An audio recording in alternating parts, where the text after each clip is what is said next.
और ब्रेक के बाद आपका स्वागत है और हम लगातार आज न्यूज़ नाइट के विशेष अंक में चर्चा कर रहे हैं G7 शिखर सम्मेलन की, जिसमें प्रधानमंत्री नरेंद्र मोदी भी शिरकत कर रहे हैं, शामिल हो रहे हैं। कुछ खबरें भी दिखाते हैं वहां से जुड़ी हुई, इसके अलावा खास मेहमान भी हमारे साथ जुड़ेंगे, उनसे चर्चा भी करेंगे। लेकिन एक रिपोर्ट आपको दिखाते हैं। साल 2026 के G7 की मेज़बानी है फ्रांस के खूबसूरत शहर एवियन के पास, और इस शहर का नाम सुनते ही दुनिया की सबसे प्रसिद्ध बोतलबंद पानी ब्रांडों में से एक एवियन की याद आती है।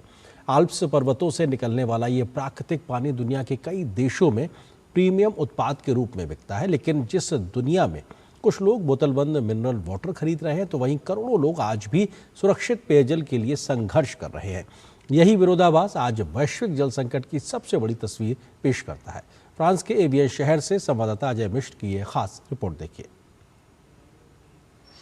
इस वक्त हम हैं फ्रांस के एवियन शहर में, और फ्रांस और स्विट्ज़रलैंड इस बात में बहुत ही लकी हैं कि यहाँ के लोग जो पानी पीते हैं वो बिल्कुल प्राकृतिक है। और आपको पता होगा कि ये जो एवियन है ये बहुत ही प्रीमियम ब्रांड के तौर पर बोतलबंद पानी के तौर पर पिया जाता है, और प्राकृतिक जल का आप कभी भी इस्तेमाल कर सकते हैं, पूरी तरह से शुद्ध। और शहर भर में आपको इस तरह की जो वेंडिंग मशीन्स हैं वो दिखाई देंगी। आप आराम से अपने खाली बोतल को यहाँ पे पोर कर सकते हैं और जितना चाहे पानी इस्तेमाल कर सकते हैं। लेकिन इसका एक दूसरा पक्ष ये है कि फ्रांस और स्विट्ज़रलैंड भले ही इस मामले में लकी हों कि उनको प्राकृतिक जल की उपलब्धता पूरी तरह से मिल रही है, लेकिन दुनिया के बहुत सारे ऐसे देश हैं जहाँ पर पानी की बहुत बड़ी किल्लत है।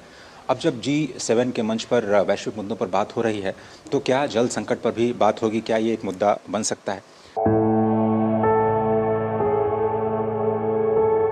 फ्रांस के एक खूबसूरत शहर एवियन की पहचान दुनिया में उसकी झीलों, प्राकृतिक झरनों और प्रसिद्ध मिनरल वाटर से है। आज पृथ्वी की सतह का लगभग 71% हिस्सा पानी से ढका है, लेकिन उसमें से लगभग 97% पानी खारे समुद्र में है। मानव उपयोग के लिए उपलब्ध मीठा पानी कुल जल भंडार का बहुत छोटा हिस्सा है। बढ़ती आबादी, जलवायु परिवर्तन, औद्योगिकीकरण और कृषि की बढ़ती जरूरतों ने दुनिया के जल संसाधनों पर अभूतपूर्व दबाव डाला है। विश्व स्वास्थ्य संगठन और यूनिसेफ की 2025 की संयुक्त रिपोर्ट के अनुसार दुनिया में आज भी 2.1 अरब लोग सुरक्षित और प्रबंधित पेयजल सेवाओं से वंचित हैं। इसका अर्थ है कि दुनिया का हर चौथा व्यक्ति ऐसा पानी नहीं प्राप्त कर पा रहा जो घर पर ही उपलब्ध हो और जरूरत के समय मिले और प्रदूषण से मुक्त हो। रिपोर्ट के अनुसार 10.6 करोड़ लोग अब भी सीधे नदियों, झीलों और अन्य सतही जल स्रोतों पर निर्भर हैं। दुनिया के कुल पानी का लगभग 97% हिस्सा समुद्र में खारा पानी है। लगभग 3% पानी मीठा, जिसमें अधिकांश हिस्सा ग्लेशियर्स या फिर भूमिगत स्रोतों में बंद है। वैश्विक स्तर पर पिछले 100 वर्षों में ताजे पानी का उपयोग लगभग 6 गुना बढ़ चुका है। संयुक्त राष्ट्र के आंकड़े बताते हैं कि 3.4 अरब लोगों के पास सुरक्षित स्वच्छ सुविधाएं नहीं है। लगभग 1.7 अरब लोग घरों में बुनियादी स्वच्छता और हाथ धोने की सुविधाओं से भी वंचित हैं। दूसरी ओर विश्व संसाधन संस्थान की रिपोर्ट के अनुसार दुनिया के 25 देश अत्यधिक जल तनाव की स्थिति में हैं।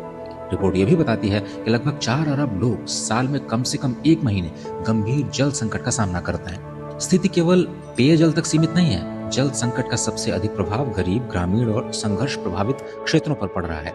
अब एक नई चुनौती कृत्रिम बुद्धिमत्ता यानी AI और डेटा सेंटर्स के बढ़ते जल उपयोग के रूप में भी सामने आई है। संयुक्त राष्ट्र से जुड़े एक हालिया अध्ययन के अनुसार 2030 तक AI आधारित डेटा सेंटर्स की वार्षिक जल खपत 9.3 ट्रिलियन लीटर तक पहुंच सकती है। यानी इतना सारा पानी उप सहारा अफ्रीका के 1.3 अरब लोगों की साल भर की प्यास बुझा सकता है। फ्रांस की अगुवाई में होने वाली G7 की बैठक में उभरती तकनीक जैसे कि AI और डिजिटाइजेशन चर्चा के केंद्र में है। तो फ्रांस के खूबसूरत शहर एवियन में होने वाली G7 की बैठक में भू राजनीतिक वैश्विक परिस्थितियों पर तो चर्चा होगी। रूस, यूक्रेन और मिडिल ईस्ट में जारी युद्ध भी चर्चा के केंद्र में रहेगा। चर्चा AI और डेटा सेंटर के बढ़ते उपयोग पर भी होगी। लेकिन बड़ा सवाल यह है कि क्या G7 के मंच पर दुनिया भर में पानी के संकट अपनी जगह बना पाएगा? फ्रांस के एवियन शहर से अजय मिश्र, DD न्यूज।